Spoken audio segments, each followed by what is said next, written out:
Hello. I am Brendan Carpenter, and I am here to talk about my opinion on the Bill Nye video regarding vaccines. It is season 1, episode, what was it again?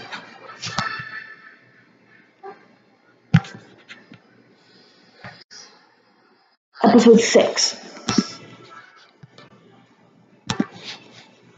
And through the problem, you notice that he talks a lot about vaccines, since that is the core problem of the video.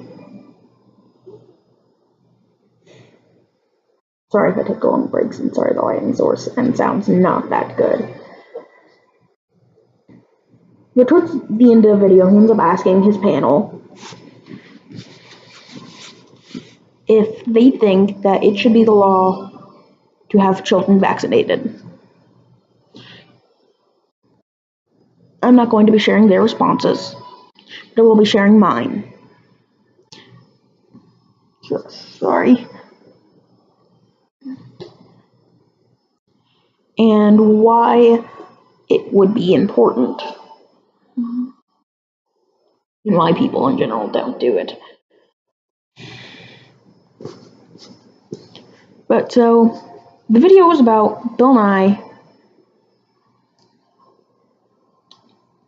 Not Bill Nye. It was about different people talking about different problems throughout the world involving vaccines and why they're important.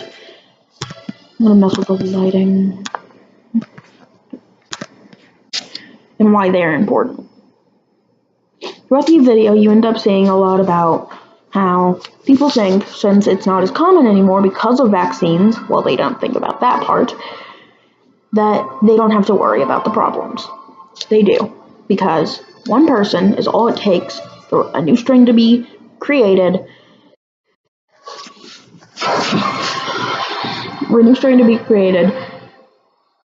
and for everybody to become compromised to the disease. Let's take an example with polio. So if everybody is vaccinated for polio except for one person, and let's say it's because they are immunocompromised and they aren't able to get vaccinated. Well, that means that they can't get infected because they may die. No matter what the disease is, it doesn't really matter in this case. But if every single person is vaccinated,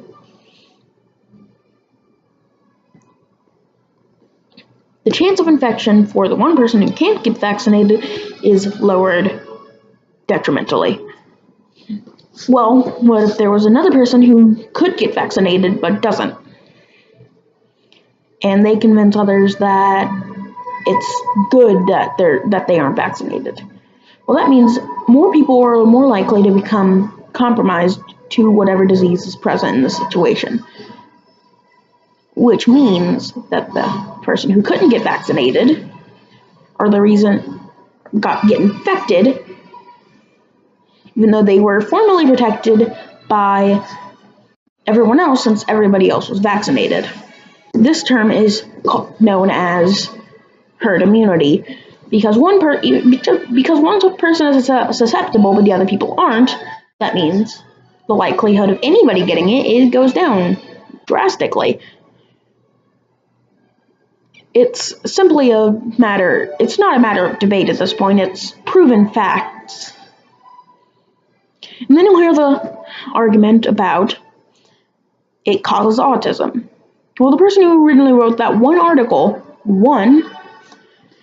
has had their medical license revoked. And for good reason. It's because the fact that had pretty much no scientific facts in it. People have done studies relating autism to vaccinations, and they have found no evidence that there is any correlation or causation.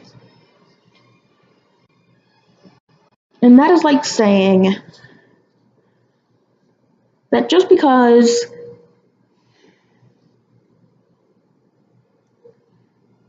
somebody has some disease, no matter what it is the reason that that disease exists. It is correlation, not causation.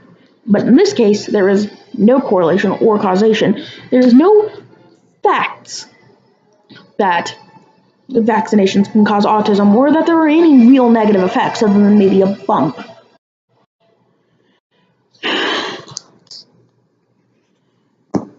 Sincerely,